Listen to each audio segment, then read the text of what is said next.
hold on, guys.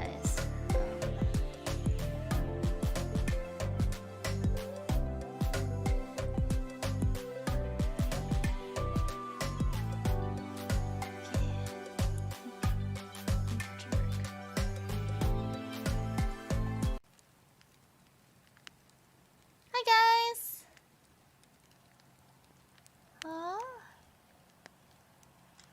Okay, I think it's working. Sorry guys, I was having some technical difficulties while oh my gosh. Okay. I think it's working now. Okay, well, to be honest, part of the technical difficulty was while waiting for the time, I kind of nodded off. Like for 5 minutes, I was just sitting here and I fell asleep.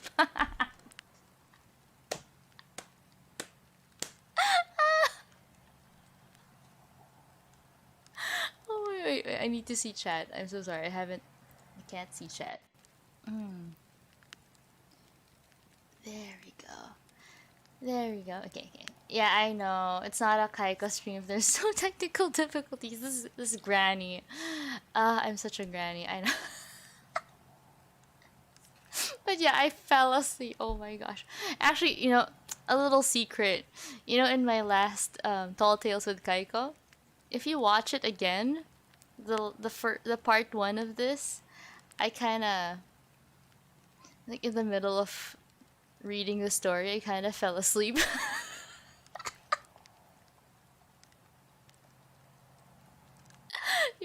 You'll see it if you look through the video. But it was like for a second or two, I'm not sure, but for sure it was there.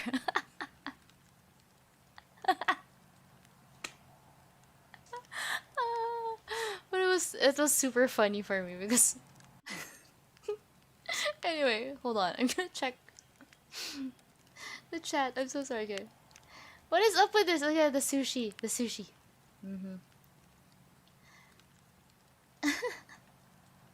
Hi guys. Hi Bea. Hi Venom. Sunkern. Hello, hello. Thank you. Welcome to the chat. Oh, I would love some wine right now or a sake. That's that. That should be a stream. We could drink together. You think? That would be fun. Hi Richter, welcome to the chat, and Red Makoto. Yes, the technical difficulty that I was having was that I don't know why the stream key was different for this particular stream. I don't know why. It was weird. I don't have anything else playing right now. Do I? Let me just check. Oh, I don't think. Yep. See? Dude started playing earlier, 6 minutes ago. What is that? I don't know, man. YouTube does not like me, I swear. Hi, also. Welcome, welcome. The streams confused me. I was wondering where everyone was at. I don't know, man. Hi, Mokoken! Yes, you are here today to witness this granny struggling with technology. For sure, Beru. Thank you for, succinctly writing that down for everybody. Oh my goodness. Yeah, I fell asleep.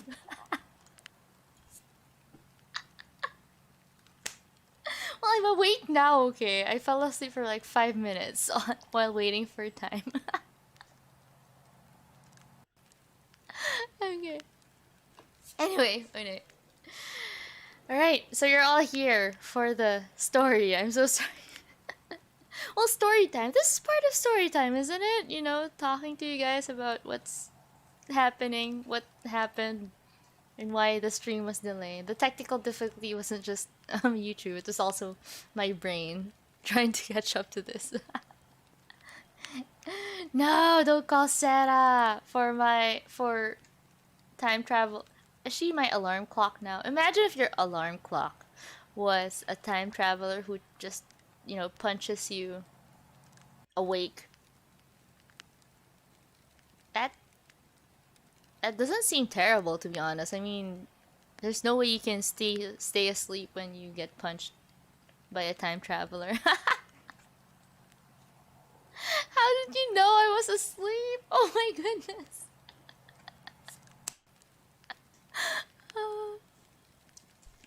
Okay. So I'm gonna start off the stream actually with a song.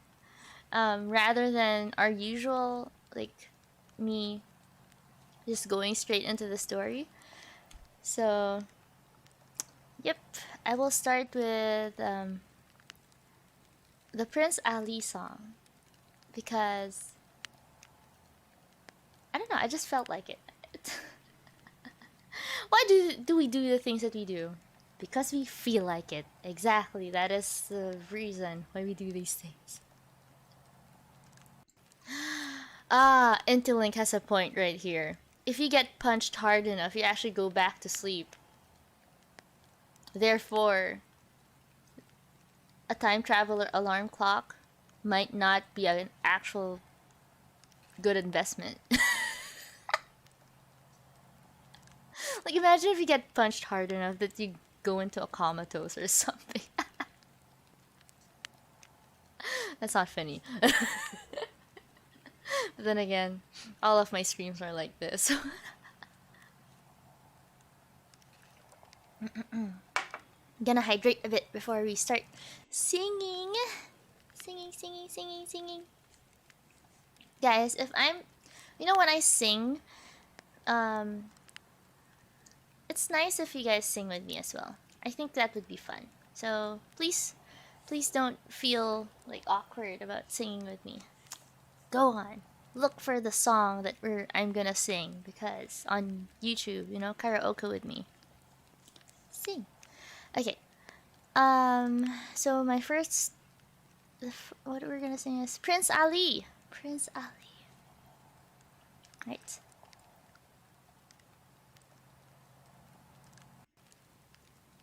Alright, okay. Let's go! Are you ready, guys? Are you ready? I think... let's get the audio working.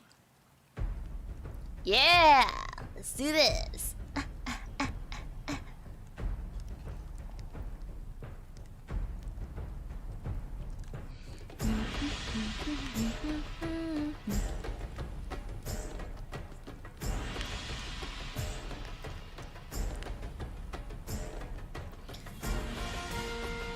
Honestly, the intro to this song is amazing. I love it. This is from the movie, I think? Yeah, this is the Will Smith version. Make way for Prince Ali. Say hey, it's Prince Ali.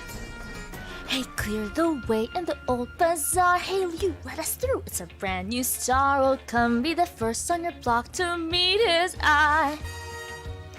Make way, here he comes, ring bells, bang the drums. You're gonna love this guy, Prince Ali, fabulous he, Ali Ababwa. Show some respect, boy, and a flag down on one knee. Now try your best, stay calm, brush up on your Friday salam. Then come and meet a spectacular coterie. Prince Ali, mighty as he, Ali Ababwa. Strong as 10 regular men, definitely. He's faced a galloping horse, 100 bad guys with swords, who sent those girls to their lords. Why, Prince Ali? He's got 75 golden camels, purple peacocks, he's got 53. Here comes 2 exotic type mammals. He's got a zoo, I'm telling you, it's a world-class menagerie. Prince Ali, as is he, Ali Ababwa. that physique, how can I speak weak at my knees? So get on out of that square, adjust your veil and prepare to gawk and grovel and stare at Prince Ali. He's got 95 white Persian monkeys, and to view them he charges no fee.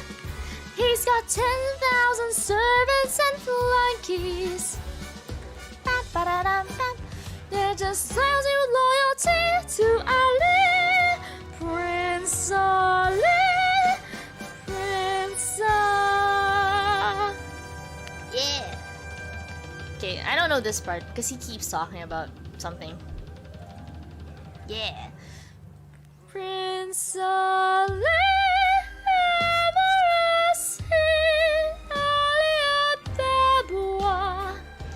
Heard your princess was hot, where is she?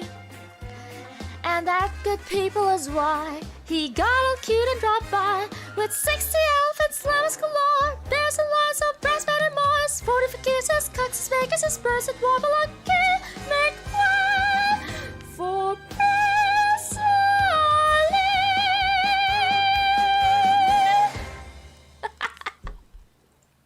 Oh my gosh, yeah, so I can't see chat, but I know I can see a little bit of chat, but I know you guys are talking about how high it is. I apologize for that because I cannot sing the original note for this because, you know, I have a very high note voice. I can't sing Will Smith's version like in a lower register, but yeah, that's it. I am. Don't worry, guys. I actually have another surprise for you guys. So after this, at the end of the story, I'm gonna sing Arabian Nights. Actually, I was thinking of making you guys pick Arabian Nights or Friend Like Me, the Robin Williams version. But then again, I decided, you know what? I'm just gonna sing both. Honestly, this is more of like an excuse for me to just sing.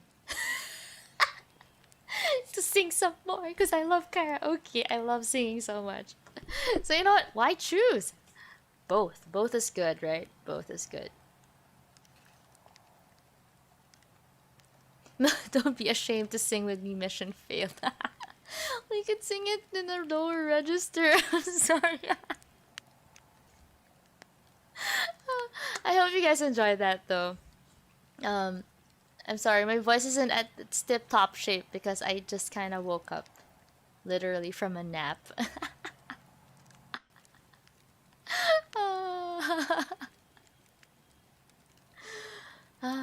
Why am I like this?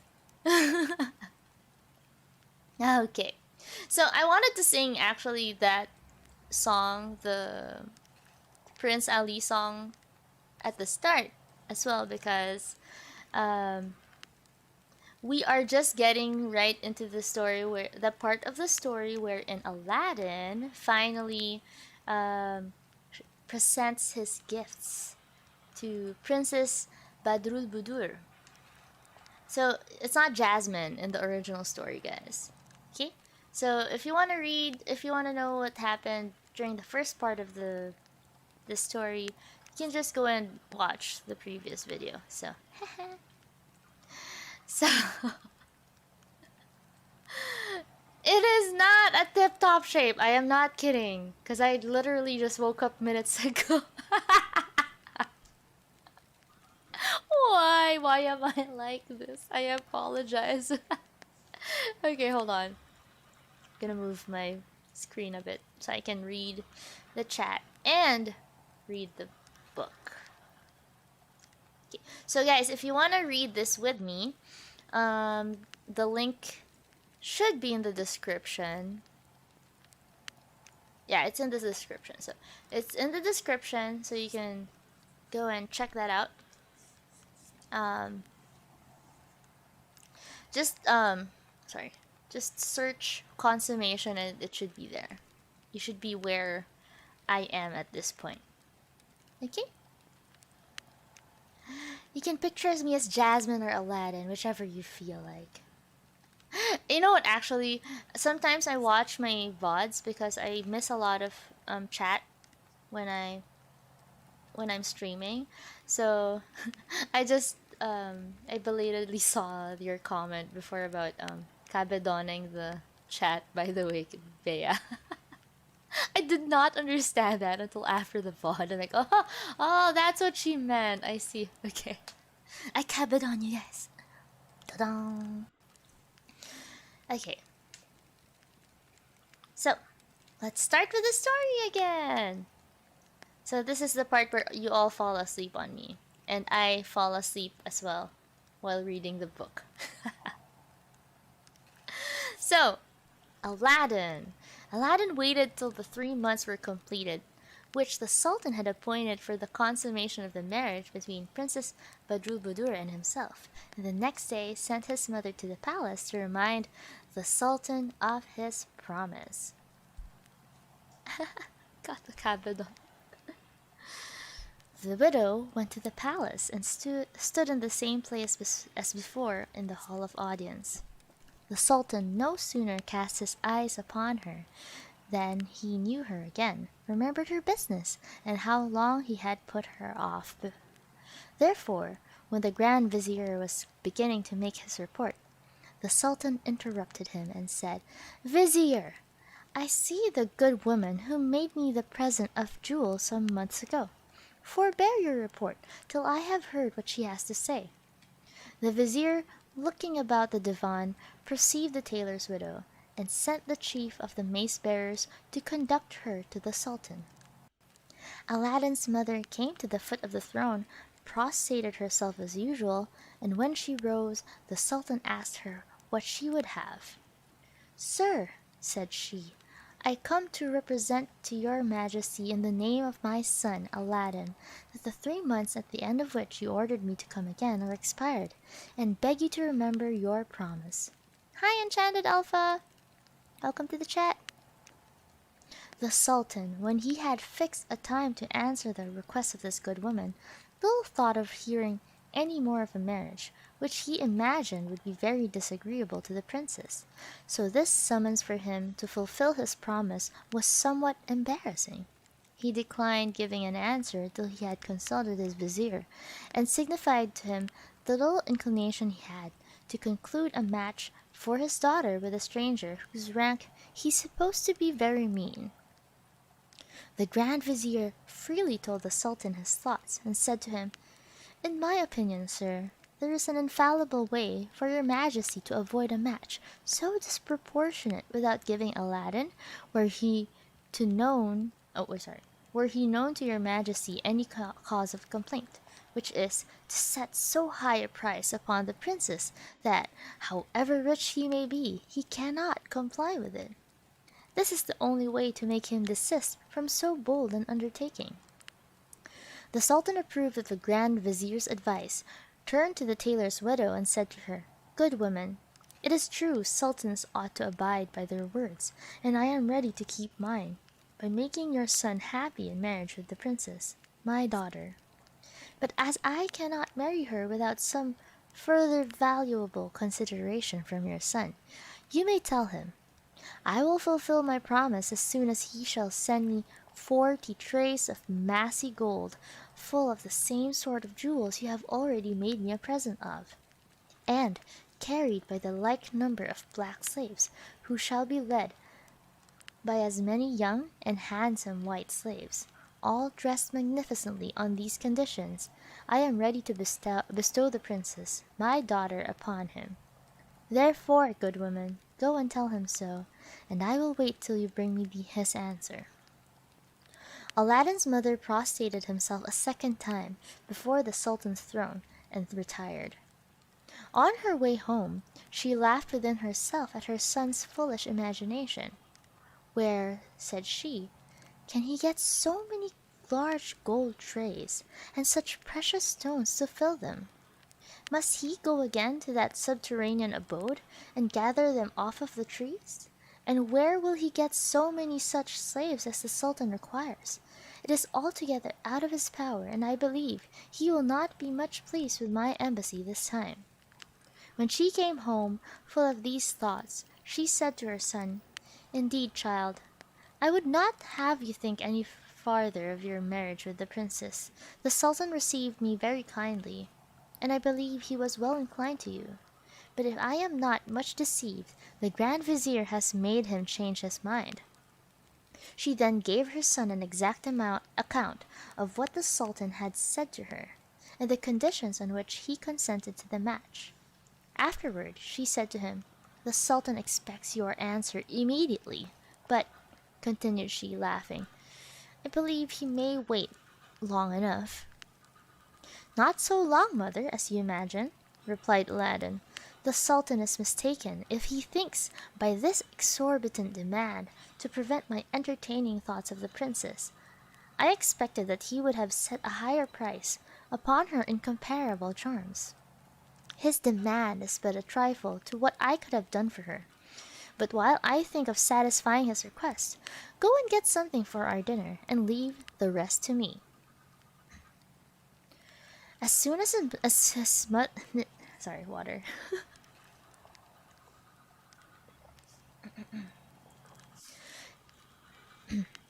As soon as his mother was gone out, Aladdin took the lamp, and rubbing it, the genie appeared and offered his service as usual. The Sultan, said Aladdin to him, gives me the princess his daughter in marriage, but demands first 40 large trays of massy gold, full of the fruits of the garden from whence I took this lamp, and these he expects to have carried by as many black slaves, each preceded by a young handsome white slave, richly clothed. Go and fetch me this present as soon as possible, that I may send it to him before the divan breaks up." The genie told him his command should be immediately obeyed, and disappeared. That he is, Sunkern, that he is. He's a Chad. Well, not as Chad as a, Gaston, but still a Chad. In a little time afterward, the genie returned with 40 black slaves, each bearing on his head a heavy tray of pure gold, full of pearls, diamonds, rubies, emeralds, and every other sort of precious stones, all larger and more beautiful than those formerly presented to the Sultan. Each tray was covered with silver tissue, embroidered with flowers of gold. These, together with the white slaves, quite filled the house, which was but a small one, the little court before it, and a small garden behind. The genie asked if he had any other commands, and Aladdin, telling him that he wanted nothing farther, he disappeared. Okay, 40, that's a lot. Like, imagine that's 80 people in a tiny house. Did they even fit? They must have been spilling out of this tiny house or something. I don't know. That's a lot of people. Better. When Aladdin's mother came from the market, she was much surprised to see so many people and such vast riches. As soon as she had laid down her provision, she was going to pull off her veil, but her son prevented her and said, "Mother, let us lose no time. Before the Sultan and the Divan rise, I would have you return to the palace with this present as a dowry demanded for the princess, that he may judge by my diligence of the ardent desire I have to procure myself the honor of this alliance." Without waiting for his mother's reply, Aladdin opened the street door and made the slaves walk out, each white slave followed by a black with a tray upon his head. When they were all out, the mother followed the last black slave. He shut the door and then retired to his chamber, full of hopes that the Sultan, after this present, which was such as he required, would receive him as his son-in-law. The first white slave who went out made all the people who were going by stop, and before they were all clear of the house, the streets were crowded with spectators, who ran to see so extraordinary and magnificent a procession. The dress of each slave was so rich, both for the stuff and the jewels, that those who were dealers in them valued each at no less than 1,000,000 of money. Wow, that's expensive. Besides the neatness and propriety of the dress, the noble air, fine shape and proportion of each slave were unparalleled. Their grave walk at an equal distance from each other, the luster of the jewels curiously set in their girdles of gold, and the egrets of precious stones in their turbans, put the spectators into such great admiration that they could not avoid following them with their eyes as far as possible. As soon as the first of these slaves arrived at the palace gate, the porters formed themselves into order, taking him for a prince from the magnificence of his habit, and were going to kiss the hem of his garment. But the slave who was instructed by the genie prevented them and said, "We are only slaves. Our master will appear at a proper time." The first slave, followed by the rest, advanced into the second court, which was very spacious, and in which the Sultan's household was ranged during the sitting of the divan. The magnificence of the officers who stood at the head of their troops was considerably eclipsed by the slaves who bore Aladdin's present, of which they themselves made a part. As the Sultan, who had been informed of their approach to the palace, he had given them orders to be admitted. They went into the divan in regular order, one part filing to the right and the other to the left. After they were all entered and had formed a semicircle before the Sultan's throne, the black slaves laid their golden trays on the carpet, prostrating themselves, and at the same time the white slaves did the same. When they rose, the black slaves uncovered the trays, and then all stood with their arms crossed over their breasts. In the meantime, Aladdin's mother advanced to the foot of the throne, and having paid her respects, said to the Sultan, "Sir, my son is sensible that this present which he has sent your Majesty is much below the Princess Badroulboudour's worth, but he hopes nevertheless that your Majesty will accept of it." The Sultan was not able to give the least attention to this compliment. The moment he cast his eyes on the 40 trays full of the most precious and beautiful jewels he had ever seen, and the 80 slaves who appeared by the elegance of their persons and the magnificence of their dress, like so many princes, he was overwhelmed. Instead of answering the compliment of Aladdin's mother, he addressed himself to the Grand Vizier, who could not any more than the Sultan comprehend from whence such a profusion of riches could come. "Well, Vizier," said he aloud, "who do you think it can be that has sent me so extraordinary a present? Do you think him worthy of the Princess Badroulboudour, my daughter?" The Vizier, notwithstanding his envy and grief at seeing a stranger preferred to his son, durst not disguise his sentiments. It was too visible that Aladdin's present was more than sufficient to merit his being received into royal alliance. Therefore, consulting his master's feelings, he returned this answer: "I am so far from having any thoughts that the person who has made your Majesty so noble a present is unworthy of the honor you would do him, that I should say he deserved much more, if I were not persuaded that the greatest treasure in the world ought not to be put in the competition with the Princess, your Majesty's daughter." The Sultan made no longer hesitation, nor thought of informing himself whether Aladdin was endowed with all the qualifications requisite in one who aspired to be his son-in-law.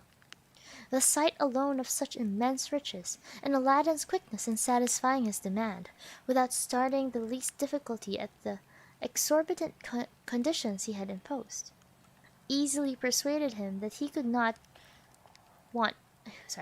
want nothing to render him accomplished and such as he desired. Therefore, to send Aladdin's mother back with all the satisfaction she could desire, he said to her, "My good lady, go and tell your son that I wait with open arms to embrace him, and the more haste he makes to come and receive the Princess, my daughter, from my hands, the greater pleasure he will do to me." As soon as the tailor's widow had retired, overjoyed to see her son raised to such exalted fortune, the Sultan put an end to the audience, and rising from his throne, ordered that the princess eunuchs should come and carry the trays into their mistress' apartment, whither he went himself to examine them with her at his leisure. The 80 slaves were conducted into the palace, and the Sultan, telling the princess of their magnificent appearance, ordered them to be brought before her apartment that she might see through the lattices that he had not exaggerated in his account of them. Right? Aladdin bringing in the drip and swag.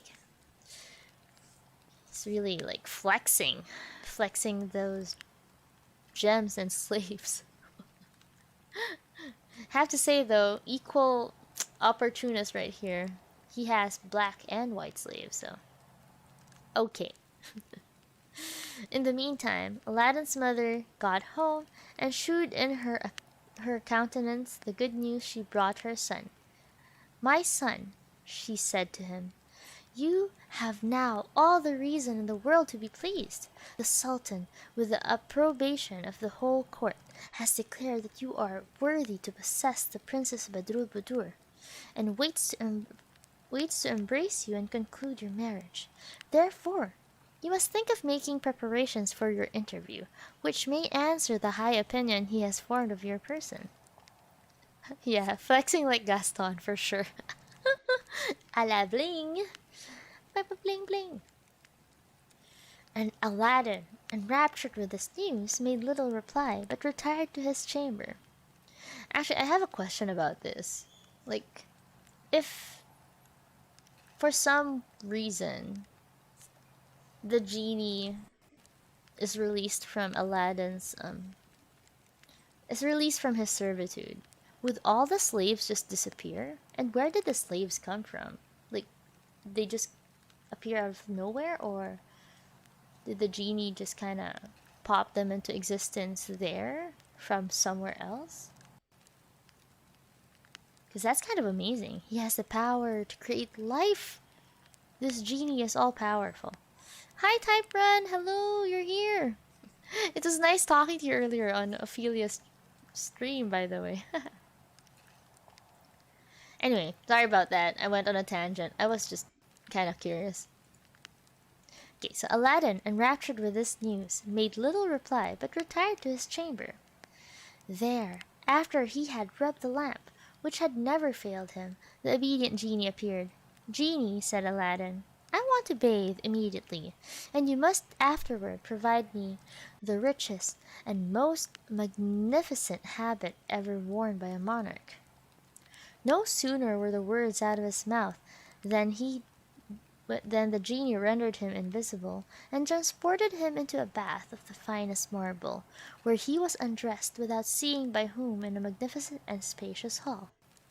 From the hall he was led to the bath, which was of a moderate heat, and he was there rubbed with various scented waters. After he had passed through several degrees of heat, he came out quite a different man from what he was before. His skin was clear white and red. How does your skin become clear white and red? That's kind of creepy. What? His skin was clear white and red, his body lightsome and free, and when he returned into the hall, he found instead of his own a suit, the magnificence of which astonished him. The genie helped him to dress, and when he was done, transported him back to his own chamber, where he asked him if he had any other commands. "Yes," answered Aladdin, "I expect you to bring me as soon as possible a charger that surpasses in beauty and in beauty and goodness, the best in the Sultan's stables, with a saddle, bridle, and other caparisons worth 1,000,000 of money.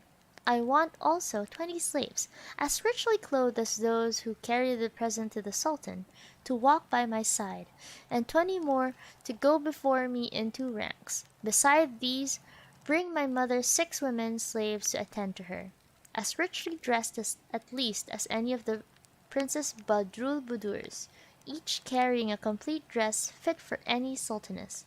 I want also 10,000 pieces of gold in 10 purses. Go and make haste." Wow, he's demanding. Automatons? Ah, makes sense. But what would happen if people tried to talk to the automatons? They won't be able to say much, right? Probably. So they're like robots, I suppose. Interesting. Then they're not slaves. They're robots. Can you make robots slave? I'm so sorry. I'm just going into tangent here. Okay, never mind. This. Yes, this is my thought process, guys. Okay. Shiny red skin. Okay.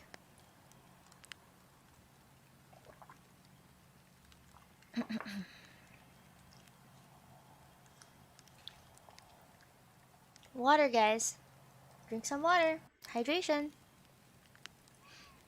As soon as Aladdin had given these orders, the genie disappeared, but presently returned with the horse, the 40 slaves, 10 of whom carried each a purse containing 10,000 pieces of gold, and 6 women slaves, each carrying on her head a different dress for Aladdin's mother, wrapped up in a piece of silver tissue.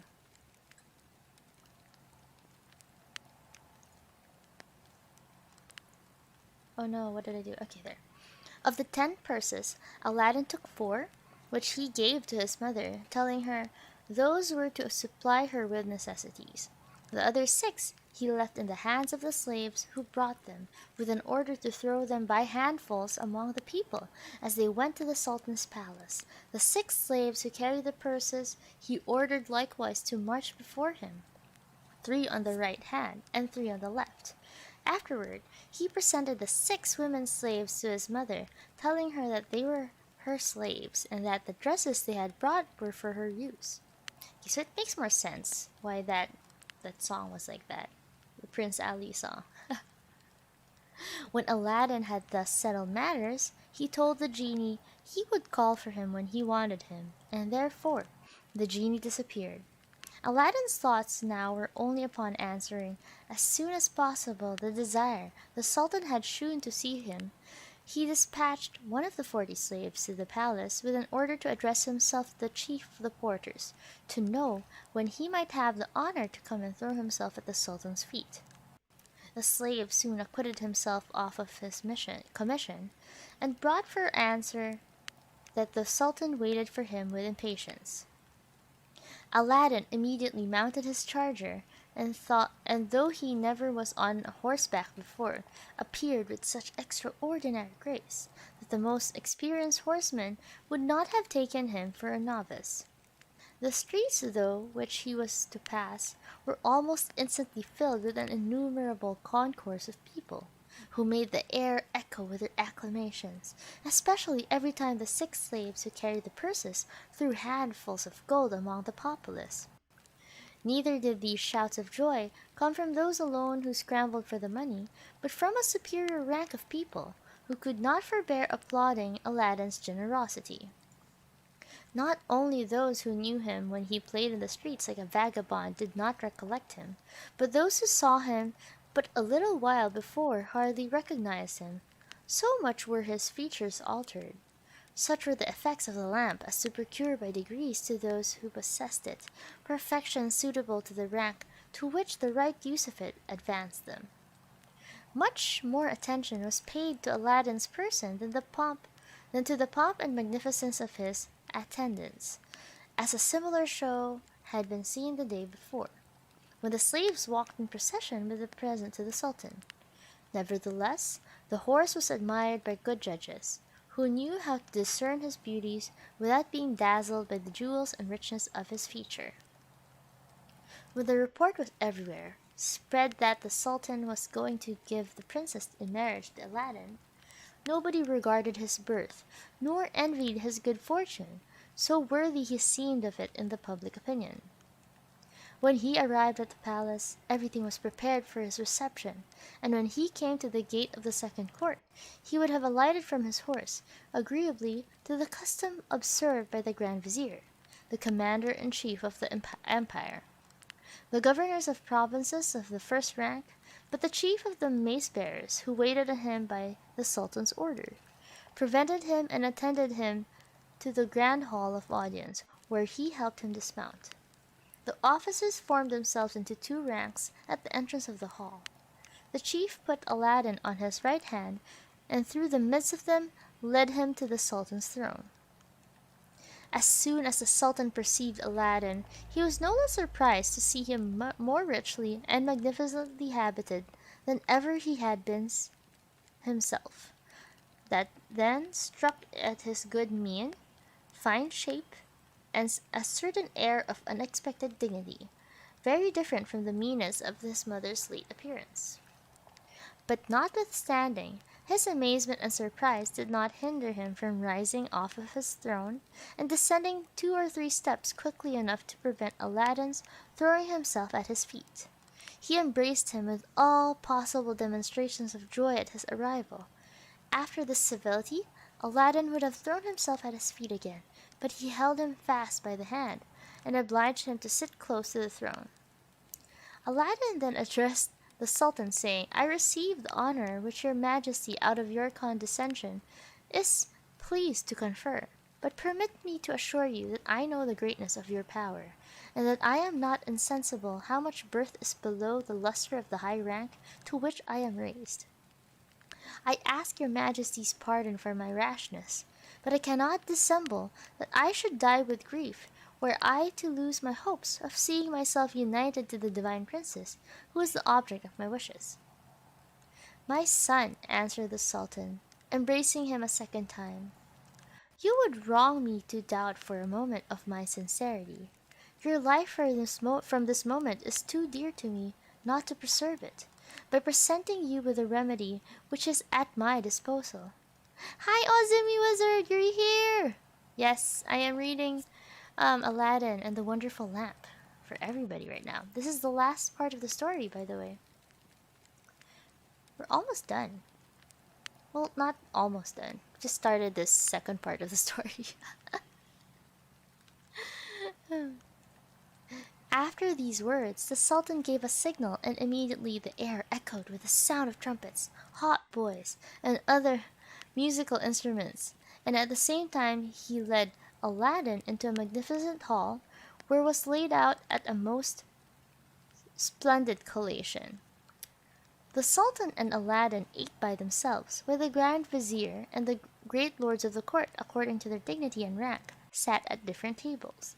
The conversation turned on different subjects, but all the while the Sultan took so much pleasure in looking at his intended son-in-law that he hardly ever took his eyes off of him, and throughout the whole of their conversation Aladdin shewed so much good sense as confirmed the Sultan in the high opinion he had formed of him. After the feast, the Sultan sent for the chief judge of his capital and ordered him to draw up immediately a contract of marriage between the Princess Badrulbudur, his daughter, and Aladdin. To be fair, he never pretended to be anybody else. He just, got a lot of money. I guess that's how you get by in life, guys. Just have a lot of money. Perfect jewels, lots of money. That's how you get anything in life.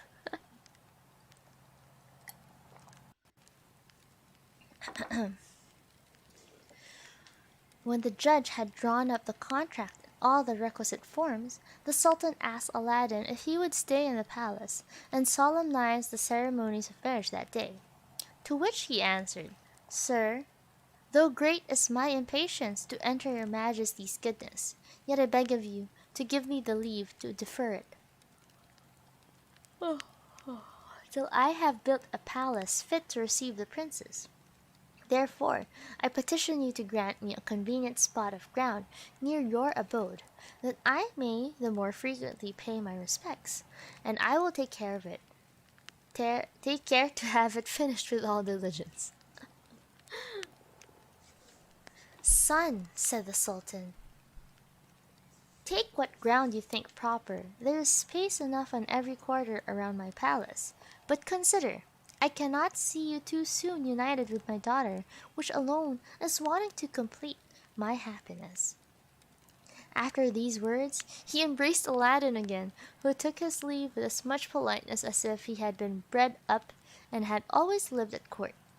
It's still so cute. The Sultan is bear hugging Aladdin.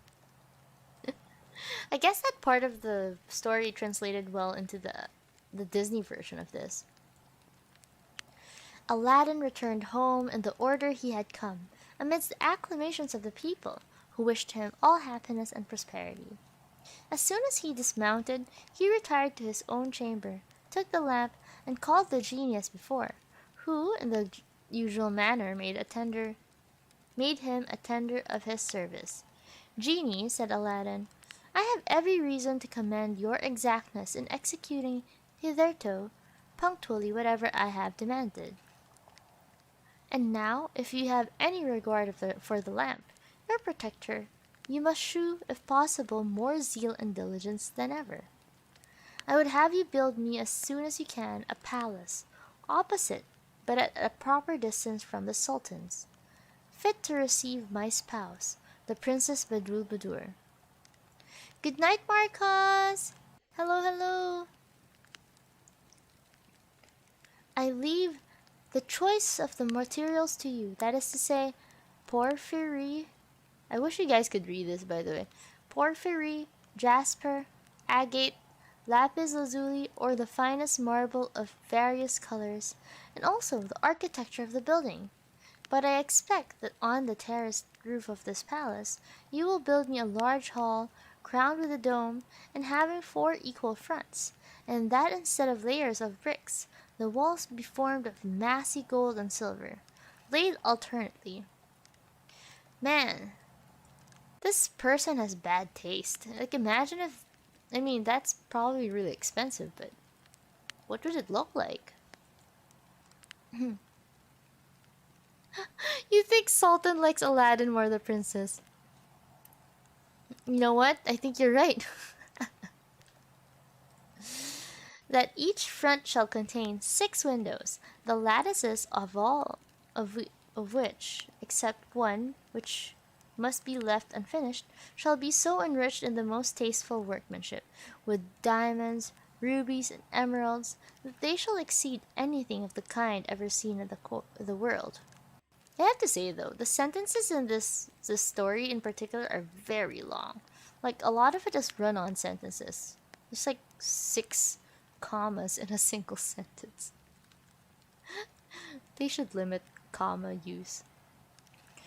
"I would have an inner and outer court in front of the palace, and a spacious garden, but above all things, take care that there be laid in a place, which you shall point out to me, a treasure of gold and silver coin, besides the edifice, which must be well provided with kitchens and offices, storehouses and rooms to keep choice furniture in for every season of the year. I must have stables full of the finest horses, with their equerries and grooms and hunting equipage. There must be officers to attend the kitchens and offices, the women slaves to wait on the princess. You understand what I mean. Therefore go about it, and come and tell me when all is finished." By the time Aladdin had introduced the genie respecting the building of his palace, the sun was set. The next morning, before break of day, our bridegroom, whose love for his princess would not let him sleep. Sorry, water.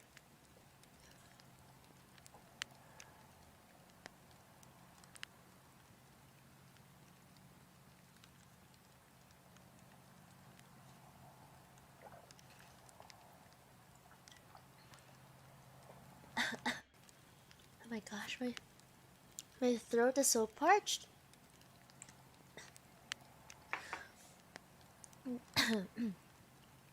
This is what happens, guys, if you fall asleep. Like I did.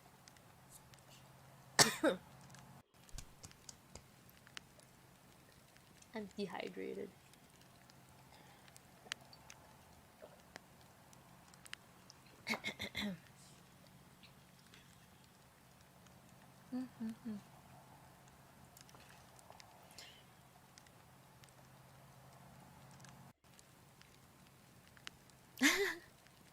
I know, right? This would take years before Aladdin could even accomplish anything like this.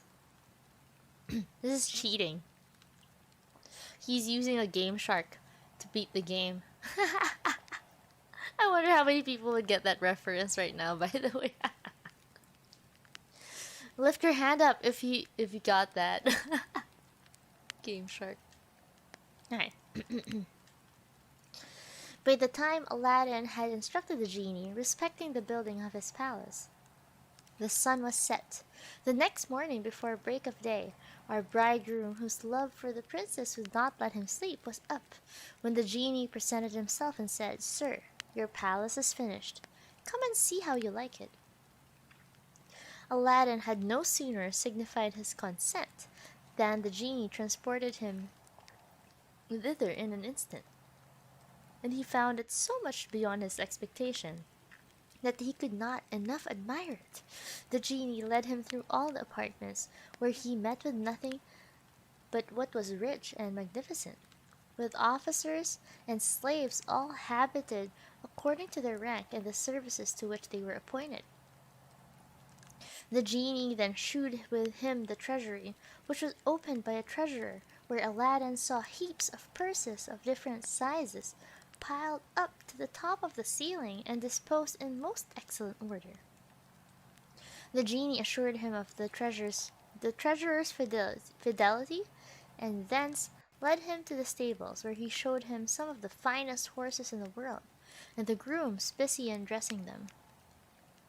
From thence they went to the storehouses, which were filled with all things necessary both for food and ornament. So these grooms who were grooming the horses, those were automatons as well, right? Nothing makes sense.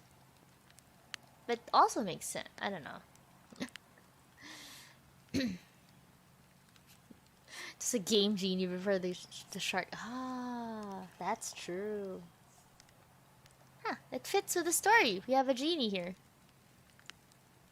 When Aladdin had examined the palace from the top to bottom, and particularly the hall with the 24 windows, and found it much beyond whatever he could have imagined, he said, "Genie, no one can be better satisfied than I am, and indeed I should be much to blame if I found any fault. There's only one thing wanting which I forgot to mention, that is, to lay from the Sultan's palace to the door of the apartment designed for the princess a carpet of fine velvet for her to walk upon." The genie immediately disappeared, and Aladdin saw what he desired executed in an instant. The genie then returned and carried him home before the gates of the Sultan's palace were opened.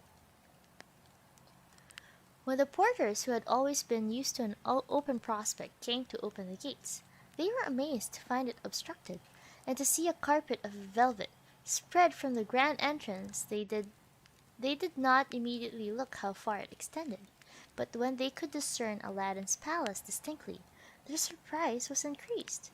The news of so extraordinary a wonder was presently spread throughout the palace. The Grand Vizier, who arrived soon after the gates were opened, being no less amazed than others at this novelty, ran and acquainted the Sultan, but endeavored to make him believe it to be all enchantment. "Vizier," said the Sultan, "why will you have it to be enchantment? You know as well as I that it must be Aladdin's palace, which I gave him leave to build for the reception of my daughter, after the proof we have had of his wishes. Can we think of it strange that he should raise a palace in so short a time? He wished to surprise us, and let us see what wonders are to be done with money in only one night. Confess sincerely that the enchantment of you could talk of proceeds from a little envy on account of your son's disappointment."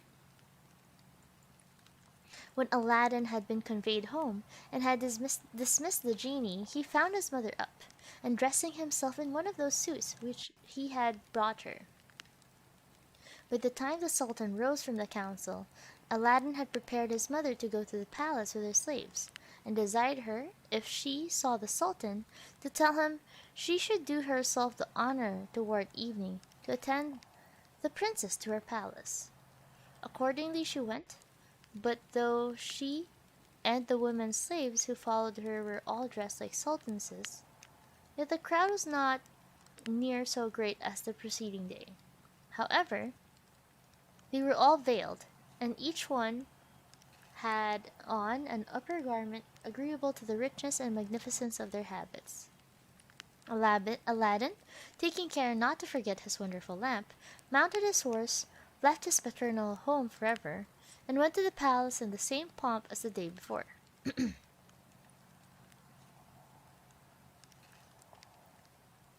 As soon as the porters of the Sultan's palace saw Aladdin's mother, they went and informed the Sultan, who immediately ordered the bands of um, trumpets, cymbals, drums, fifes, and hautboys placed in different parts of the palace to play, so that the air resounded with concerts, which inspired the whole city with joy.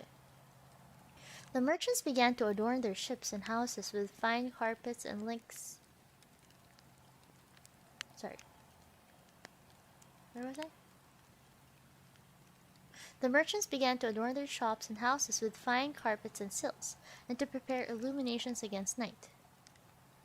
The artisans of every description left their work, and the populace repaired to the great space between the royal palace and that of Aladdin, which last drew all of their attention, not only because it was new to them, but because there was no comparison between the two buildings. But their amazement was to comprehend, but by what unheard of miracle so magnificent a place could have been so soon erected, it being apparent to all those that were not prepared. Sorry, what?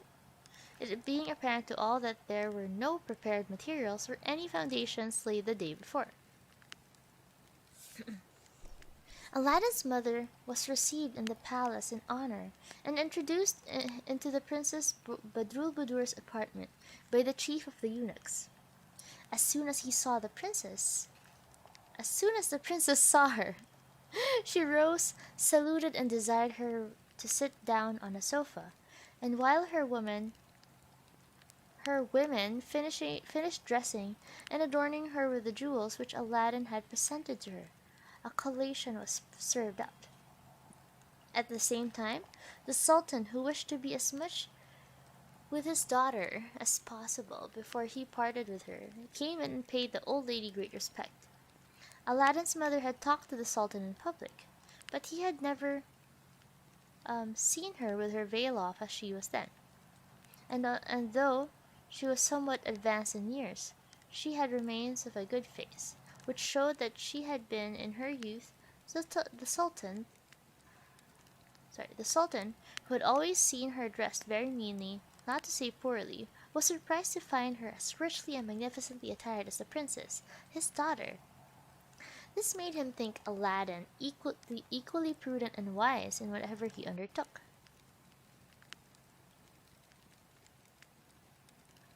When it was night, the princess left her own apartment for Aladdin's palace, with his mother on her left hand carried in a superb litter, followed by a hundred women slaves, dressed with a surprising magnificence. All the bands of music which had played from time after from sorry. All the bands of music which had played from the time Aladdin's mother arrived, being joined together, led the procession, followed by 100 state ushers, and the like number of black eunuchs in 2 files with their officers at their head. 400 of the Sultan's young pages carried flambeaux on each side, which together with the illuminations of the Sultans in Aladdin's palace made it as light as day. At length the princess arrived at the new palace, and Aladdin ran with all imaginable joy to receive her at the grand entrance. His mother had taken care to point him out to the princess in the midst of the officers who surrounded him. And then she was charmed with his person. "Adorable princess," said Aladdin, accosting her and saluting her respectfully as soon as she had entered her apartment. "If I have the misfortune to have pleased you by my boldness in aspiring to the possession of so lovely a creature, I must tell you that you ought to blame your own bright eyes and charms, not me. "Prince," answered the princess, "I am obedient to the will of my father, and it is enough for me to have seen you to tell you that I will obey without reluctance." Aladdin, charmed with so agreeable an answer, would not keep the princess standing, but took her by the hand, which he kissed with the greatest demonstration of joy, and led her into a large hall illuminated with an indefinite number of wax candles, where, by the care of the genie, a noble feast was served up. The dishes were of massy gold, and contained the most delicate viands, and all the other ornaments and embellishments of the hall were answerable to this display. The princess, dazzled to see so much riches, said to Aladdin, "I thought, Prince, that nothing in this world was so beautiful as the Sultan, my father's palace, but the sight of this hall alone is sufficient to shew I was deceived." Then Aladdin led the princess to the place appointed for her, and as soon as she and his mother were seated, a band of the most harmonious instruments, accompanied with the voices of beautiful ladies, began a concert, which lasted without intermission to the end of the repast. The princess was so charmed that she declared she had never heard anything like it in the Sultan with her father's court, but she knew not that these musicians were fairies chosen by the genie, the slave of the lamp. When the supper was ended, there entered a company of female dancers, who performed according to the custom of the country. Several figure dances, singing at the same time verses in praise of the bride and the bridegroom. About midnight, the happy pair returned to their apartments, and the nuptial ceremonies were at an end.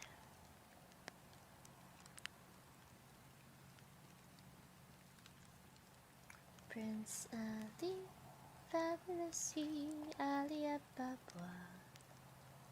Sorry, hold on. I'm checking. Wow, this is a really long story.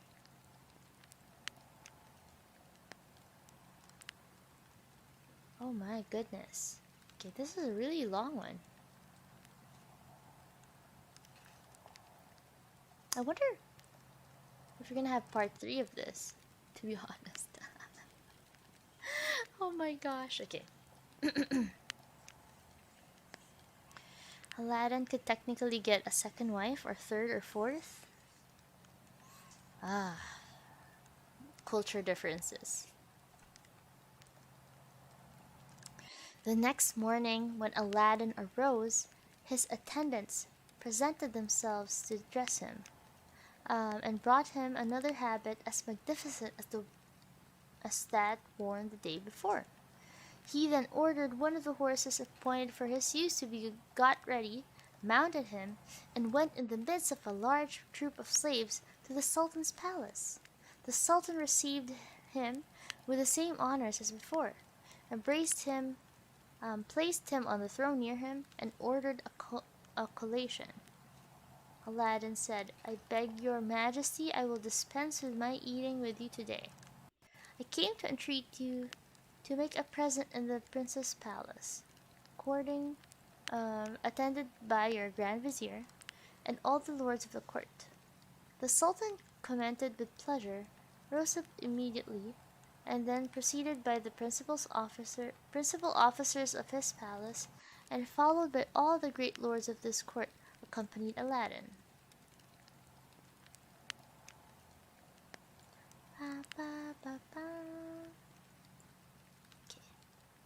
The nearer the Sultan approached Aladdin's palace, the more he was struck by its beauty, but was much more amazed when he entered it, and could not forbear breaking out into exclamations of approbation.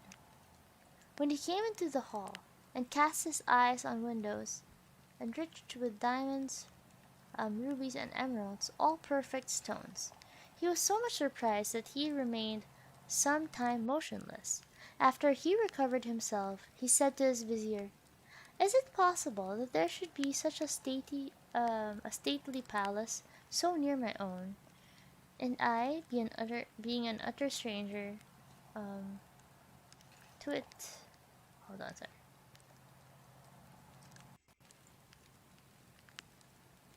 What is happening? Oh no, what did I do? There. And I, being and I be an utter stranger to it till now. Sir, replied the Grand Vizier, your Majesty may remember that the day before yesterday you gave Aladdin, whom you accepted for a son-in-law, leave to build a palace opposite your own, and that very day at sunset there was no palace on the spot. But yesterday I had the honor first to tell you people that the palace was built and finished. I remember, replied the Sultan, but never imagined that the palace was one of the wonders of the world. And where in all the world, besides, shall we find walls built of massy gold and silver instead of brick, stone, or marble, and rubies, emeralds composing the windows?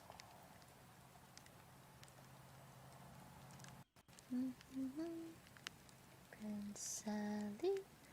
Yeah, there's homunculi in here, Space Panini. Welcome to the chat, by the way.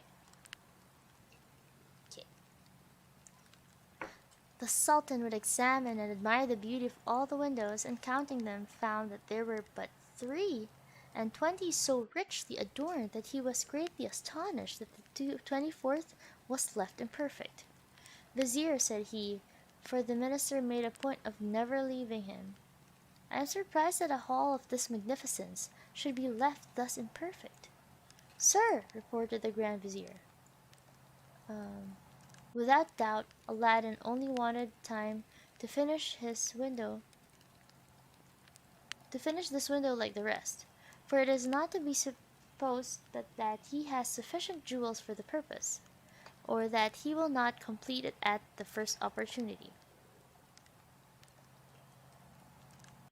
I'm not gonna lie, I'm kind of hungry, to be honest. I'm always hungry. Okay, hold on. I'm gonna get some more water. Just give me a few seconds. I'm also gonna grab a snack.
Hey, I'm back! Okay, so I could see my model was moving on its own. That's kind of creepy. Okay, so you know what? This stream started out really wrong because I fell asleep while waiting. And now I'm hungry. And I've been kind of nodding off while reading it too. So, I hope you don't mind. I'm gonna eat some brownies while we just taking a break for a bit. Let's chat for a bit, you know, while you listen to me eat brownies or something. Oh my gosh! Oh, this it's great. Oh, food. Have you guys eaten today? I know it's what time is it? It's 8 o'clock right now. I don't know what time it is over there wherever you guys are. So, mm, welcome back, Type Run.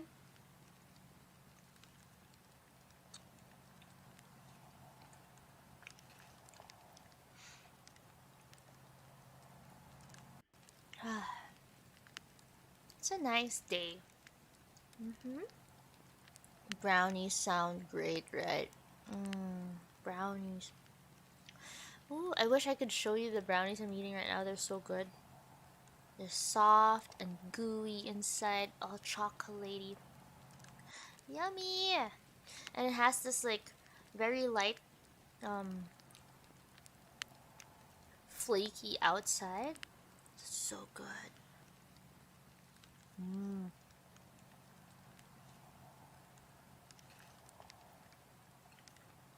Mm-hmm.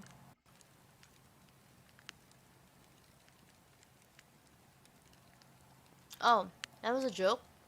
Oh, I'm back. Ah, it's such a dad joke type run. Funny though, funny. Oh my gosh, yes. I needed those brownies. Oh my gosh. So good. Musical Twisted? No, I'm not. I don't know that. What's it about? Tell us, Type Run. What is it about? Mm.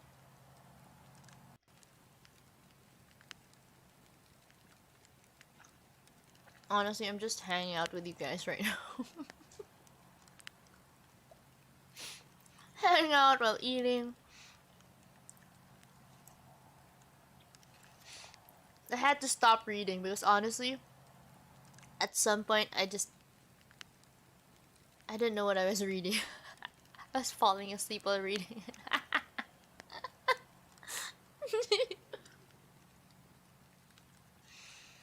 Ah, so good. Baby, baby, baby, baby. Mm. Mm.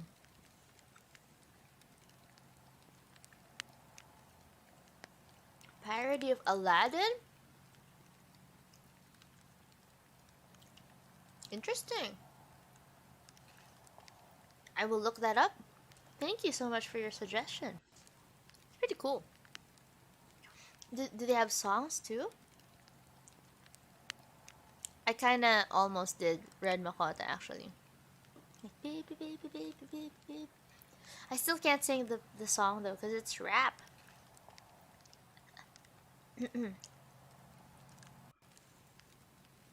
Mm. Brownies.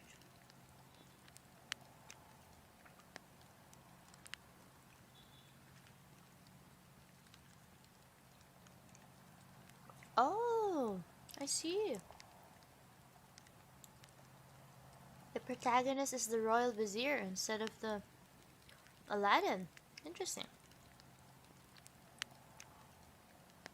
Mm.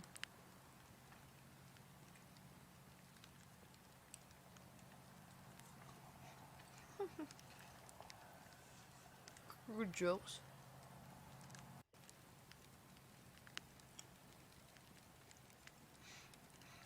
Okay, I think I'm a lot more awake now. Man, so good. Ah, brownies.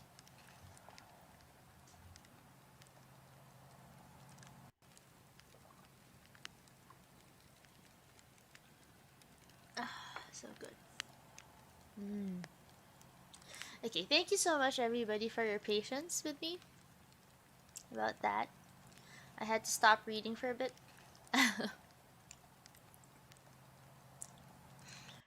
mm, and I can go back to reading. Okay. Okay, guys, again, reminder if you haven't eaten yet, especially Sunker, it's 11 p.m. wherever you are right now. My goodness, you should eat or something. Well, then again, it's really late. You probably shouldn't eat. You're gonna end up,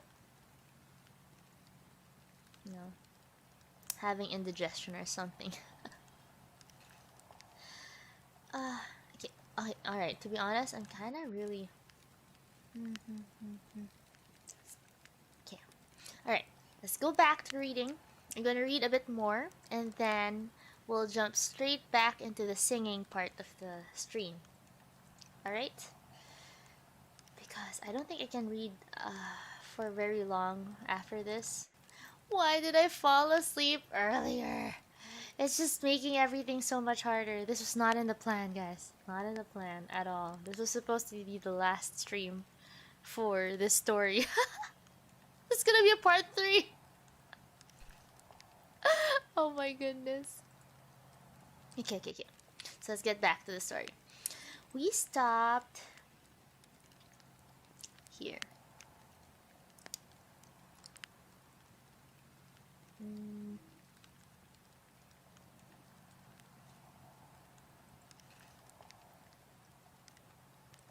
Oh my goodness, you stay up to 5 or 6 in the morning? Wait, is that us? I am so sorry, Sunkern! Is it our fault?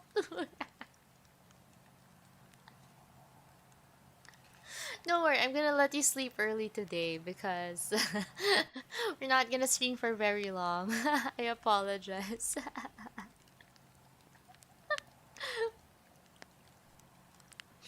Okay, let's get on with this.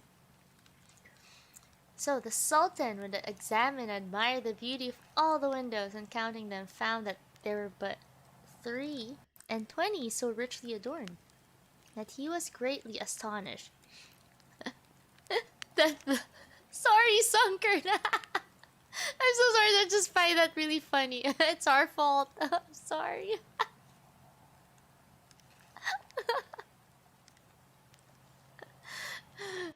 You're gonna have to keep suffering though, because this is really honestly the only time I could really stream during weekdays. Well, then again, this is a weekend. Today's a weekend, right? Yeah. So sorry.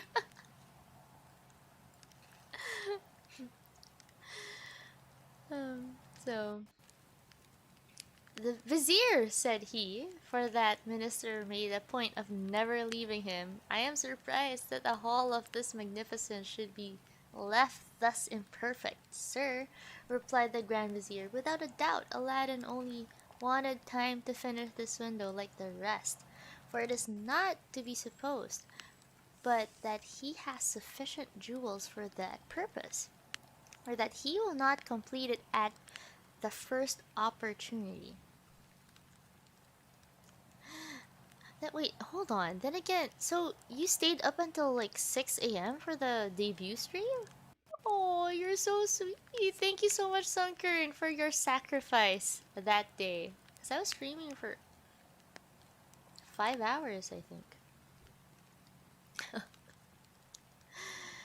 Aladdin, who had left the Sultan. I don't know. Same here, Red Makot. I kind of lost track. But the general gist of it is that the Sultan is admiring the building that Aladdin had the genie made.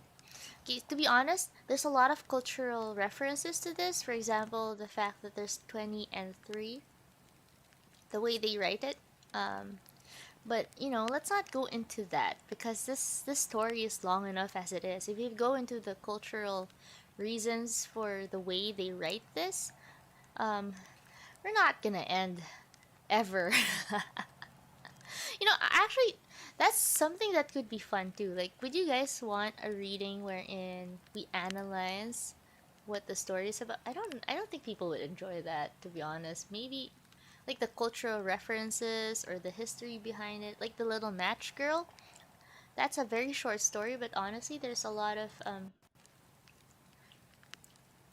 story, I don't know, cultural references to it that would make the story make more sense. Because if you just read it as it was, then it's just a very sad story, but actually a lot more goes into it. So, I don't know, maybe, but it'll take so long to read through a book. That's for sure. But I like doing that. Like for example, last night, I'm sorry, I'm gonna go into tangent again. Like Beru and I were talking about why Japanese people have use geta. You know how the geta, those slippers that they use, are kind of like they're like platform shoes. So the reason for that is that it's a practical way of walking around on muddy, muddy ground or snow. They don't sink down into the snow because of the platform. Anyway, I'm going off on a tangent here, so. Isn't Aladdin about how lying is only good as long as you tell the truth at the end? Like, I'm not wrong. Well, well yeah, you're definitely not wrong, Red Makoto. Definitely not wrong. It's about being true to who you are. You may have all of the riches in the world. You may have everything and use money to get everything that you want, but in the end, what will make people enjoy you or like you is being yourself.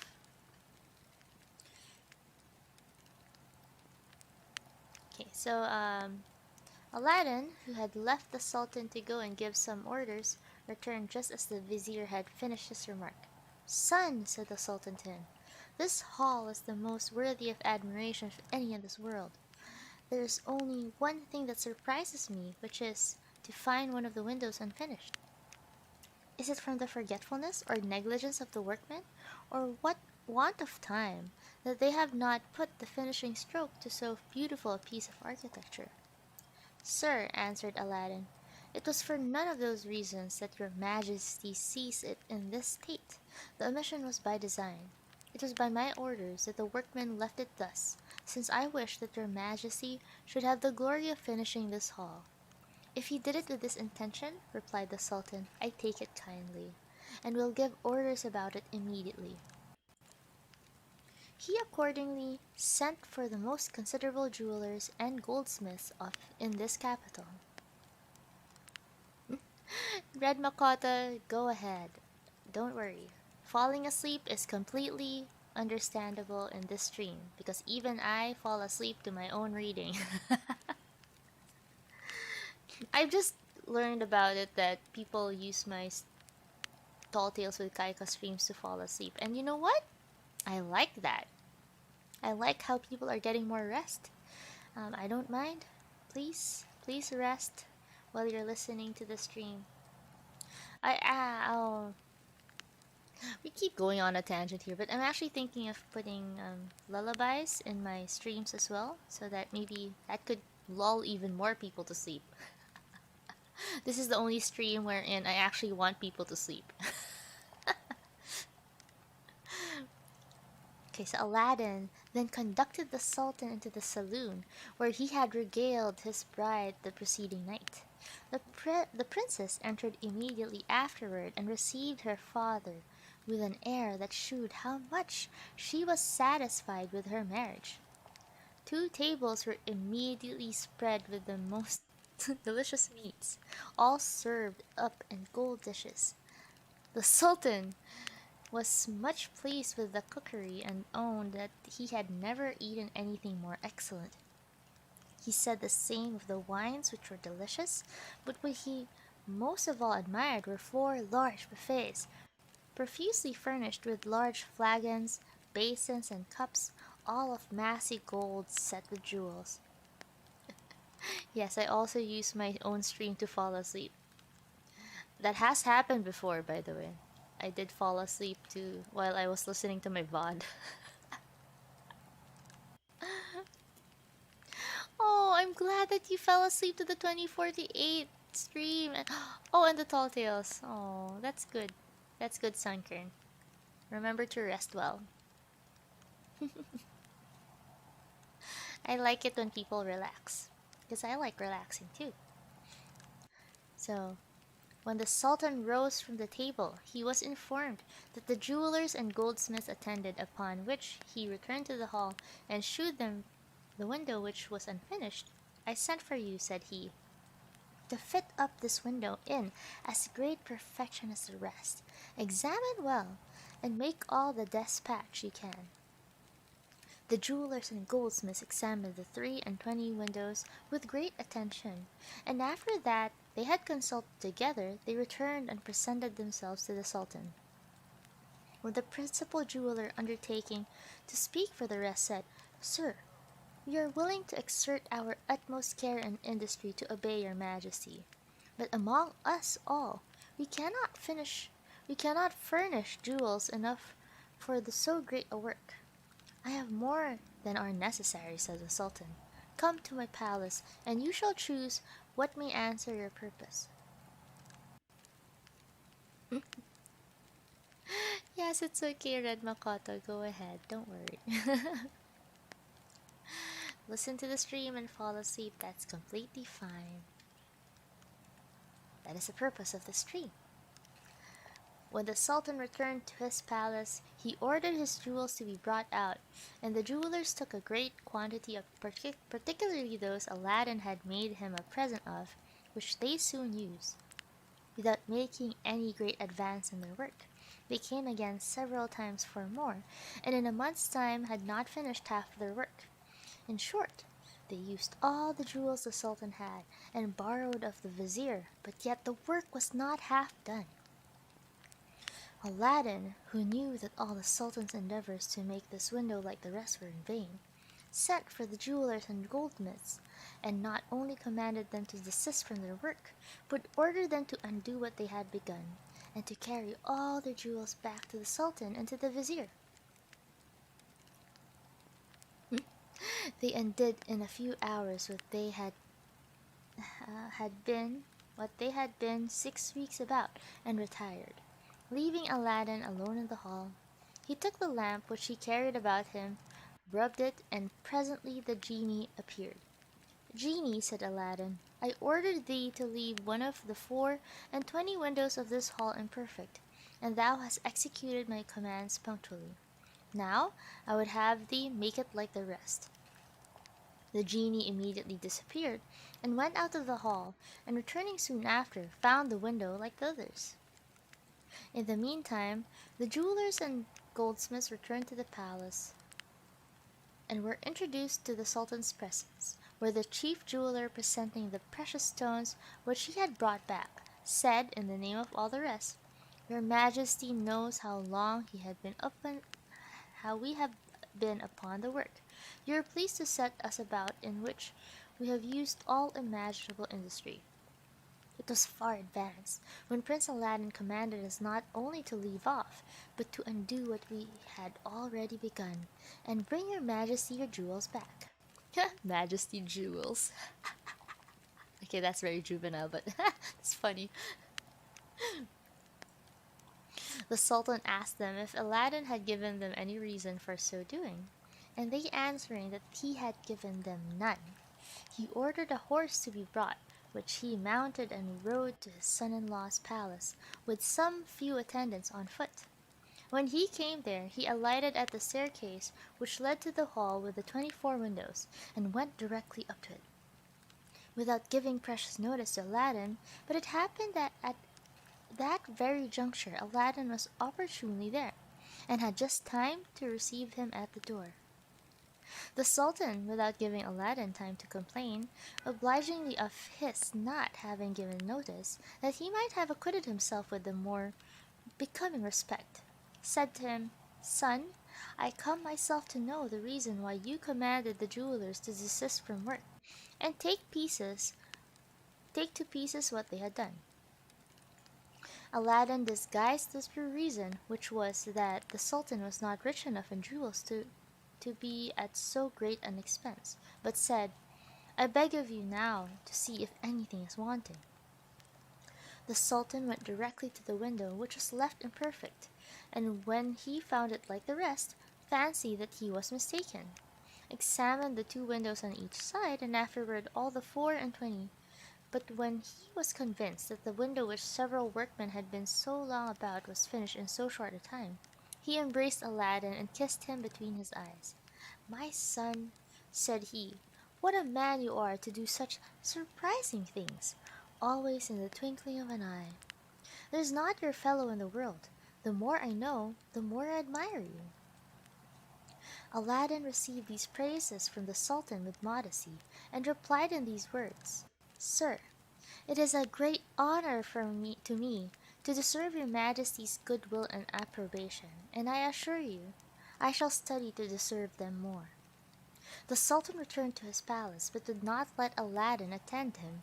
When he came there, he found his Grand Vizier waiting, to whom he related the wonder he had witnessed with the utmost admiration, and in such terms as left the minister no room to doubt, but that the fact was as the Sultan related it, though he was the more confirmed in his belief that Aladdin's palace was the effect of enchantment, as he had told the Sultan the first moment he saw it.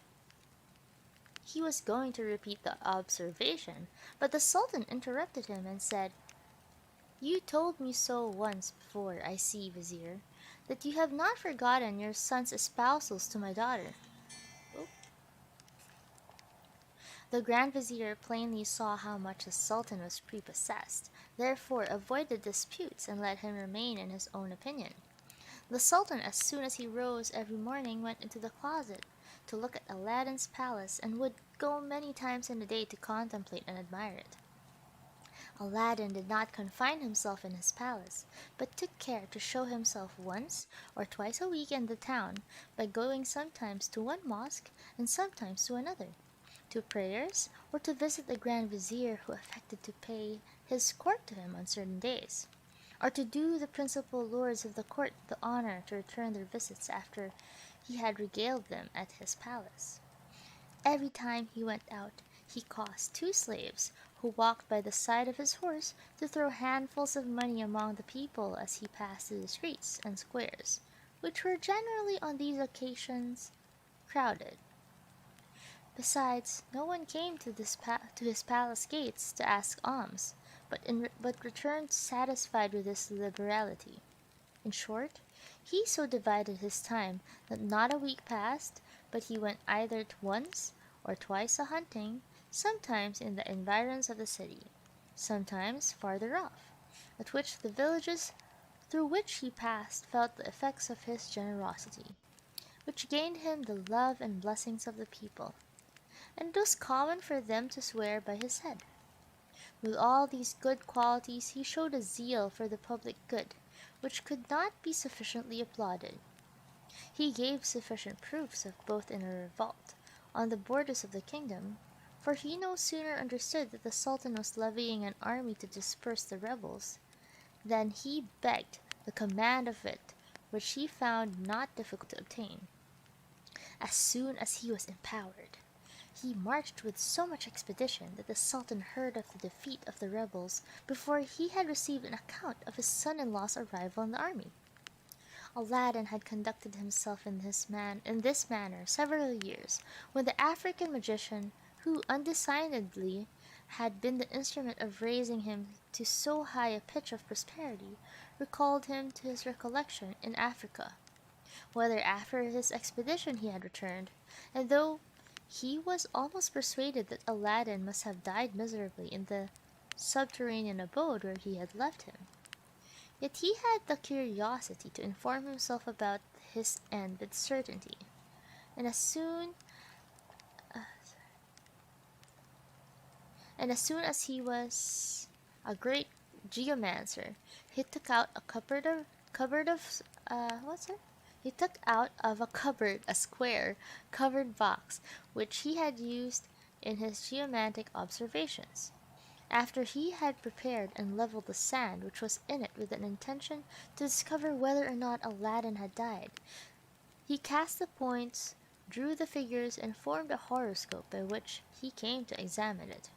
He found that instead of dying in the cave, his victim had made his escape, lived splendidly, was in possession of the wonderful lamp, had married a princess, and was much honored and respected. The magician no sooner understood by the rules of his diabolical art that Aladdin had arrived to the height of a good fortune than his face became inflamed with anger, and he cried out in rage, "This sorry tailor's son has discovered the secret and virtue of the lamp. I believe his death to be certain, but find that he enjoys the fruit of my labor and study. I will, however, prevent his enjoying it long, or perish in an attempt. He was not a great while. What? He was not great while deliberating on what he should do, but the next morning mounted a barb, set forward, and never stopped but fresh to refresh himself and his horse, till he arrived at the capital of China. He alighted, took up his lodging in a can, and stayed there the remainder of the day and the night. Oh my goodness. Okay. The next day, sorry. The next day, his first object was to inquire what people said of Aladdin, and taking a walk through the town, he went to the most public and frequented places, where persons of the best distinction met to drink a certain warm liquor, which he had drunk often during his former visit. As soon as he had seated himself, he was presented with a cup of it, which he took, but listening at the same time to the discourse of the company on either side of him. He heard them talking about Aladdin's palace. When he had drunk off his liquor, he joined them, and taking this opportunity, inquired particularly of what palace they spoke with so much commendation. "From whence come you?" said the person to whom he addressed himself. "You must certainly be a stranger not to have seen or heard talk of Prince Aladdin's palace." "I do not say," continued the man, "that it is one of the wonders of the world, but that it is the only wonder of the world, since nothing so grand, rich, and magnificent was ever beheld. Go and see it, then judge whether I have told you more than the truth." "Forgive my ignorance," replied the African magician. "I arrived here but yesterday from the farthest part of Africa, where the fame of this palace had not reached when I came away. The palace which brought me hither was so urgent that my sole object was to arrive as soon as I could, without stopping anywhere or making any acquaintance. But I will not fail to go and see it, if you will do me the favor to show me the way thither."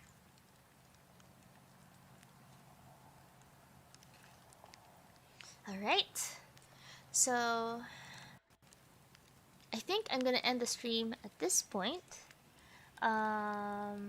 Cause a little spoiler, the African magician here will be battling. Will end up stealing the genie that Aladdin has been holding. Um, that's how Aladdin's spells with the genie starts breaking apart. And that's when he gets revealed as not who the Sultan thinks he is. No. I will be singing. Don't worry, Bea. I will be ending that part of the stream, the reading part. Now for the singing. For the last 10 minutes of this stream, I will be singing Arabian Nights for you guys, and Friend Like Me. I hope you guys enjoy it. I practiced a bit. So there we go. Let me just prepare the audio. Yay! So I hope you guys are enjoying the stream so far. I didn't expect to be there to be a part 3. But I guess we're going there. This is apparently a very long story. I mean, to be honest, I am familiar with the story because I did watch this movie about it before. It's an old movie from Hallmark. But anyway, it's a really good book. Unfortunately, what will I sing for the next stream since I'm gonna end up singing the rest of the songs from Aladdin now? That's fine. I'll figure out something. Excuse me.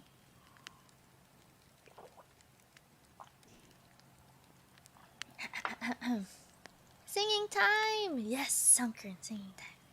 Thank you, Type Run. I'm glad I got to share that story with you.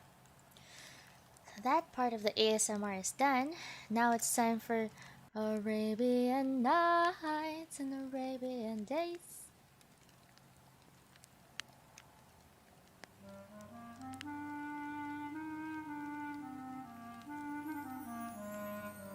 There we go. Oh no. Oh no, oh no, oh no, no, no. Okay, I'm gonna sing this a bit high again, by the way, because my voice really is just that high. Okay, hold on. Okay, let me just fix my audio a bit. Hopefully this works. Okay. There we go. Let's go.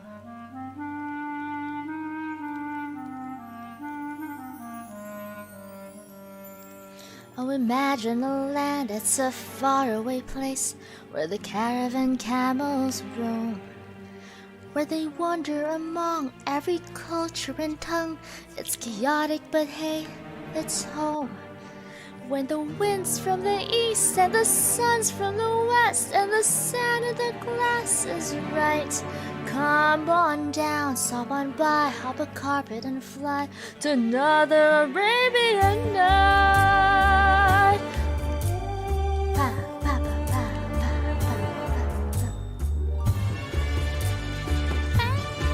Oh no, it's too loud. There we go.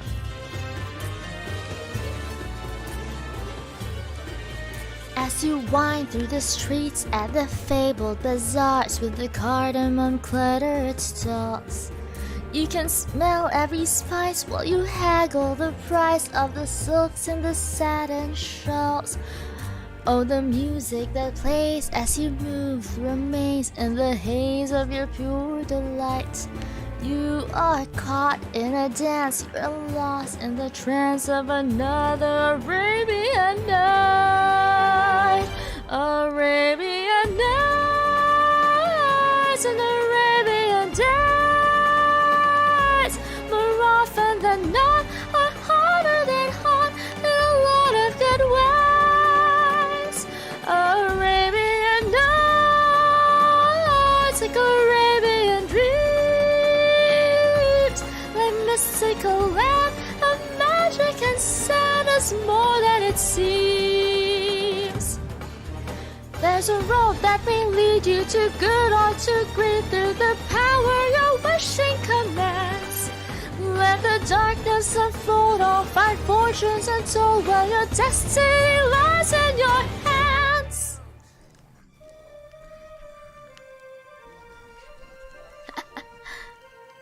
A diamond in the rough. Arabian nights, like Arabian days.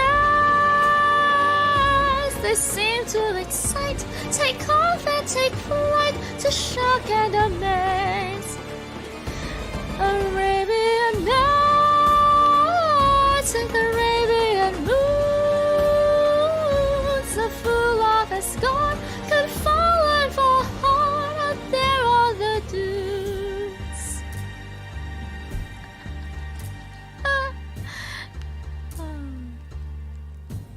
Arabian Nights. Yes! Okay, so that's Arabian Nights. And that's the Will Smith version from the 2009 movie. 2019 movie. Okay.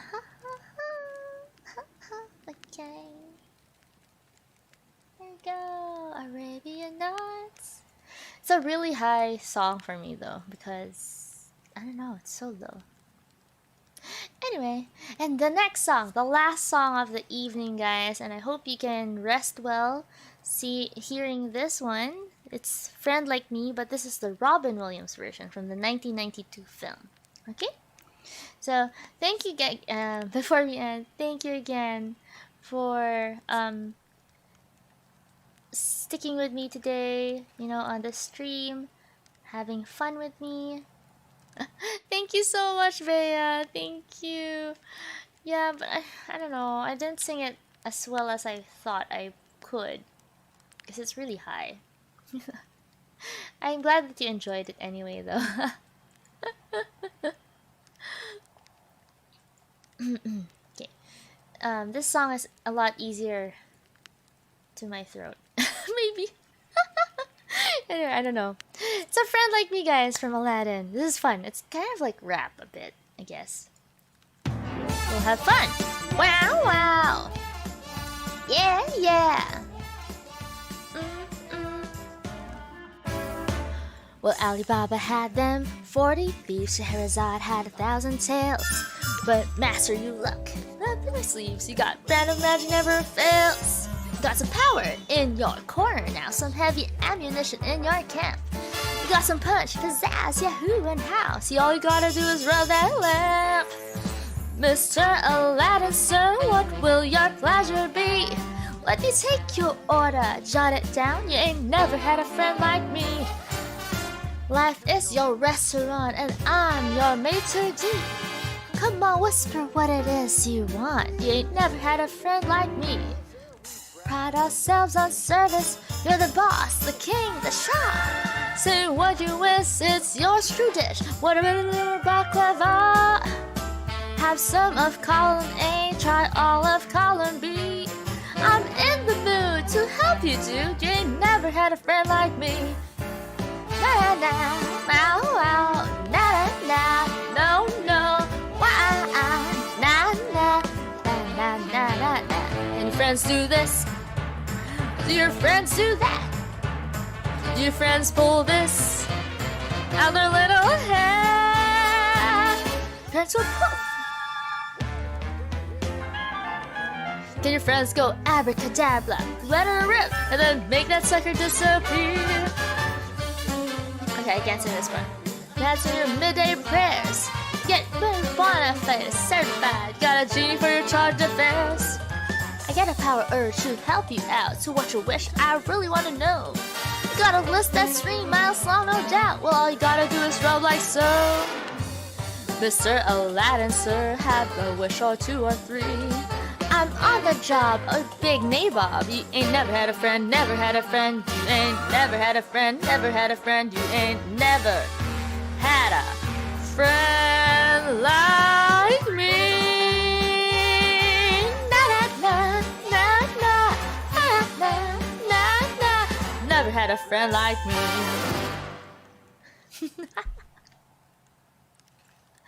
So there you go. Okay, so that's the end of today's stream, guys. I wanted to keep it like under 2 hours, but I couldn't finish the story in under 2 hours. I didn't realize that the story was that long. Well, it does go on for a bit, doesn't it? I mean, like, unlike other books that I've read so far. There's a lot of rambling in this story. But it is nice. I guess it's nice ASMR because of how rambly it is. Even the reader is falling asleep on it. Kind of reminded me of how Tolkien writes his books for Lord of the Rings, to be honest. My goodness. Anyway, thank you so much for watching the stream, guys. Thank you, thank you, thank you. I hope you enjoyed that. And I hope that relaxed you a bit tonight so you could sleep well, okay? I am gonna hop off to sleep as well after this. Oh, thank you so much. Yes, I did my part today. I woke up to stream. Thank you, guys. I hope you had fun. Okay, now it's a good day to rest. Have a good Sunday, guys, because you're all probably gonna have work tomorrow or later today. I have work tomorrow too, so have a good evening. Thank you so much. If you liked the stream, please like, comment, and subscribe. Or if you don't, it's fine. Just relax. Use this to relax. Alright, thank you, guys. I hope you had fun. Bye bye.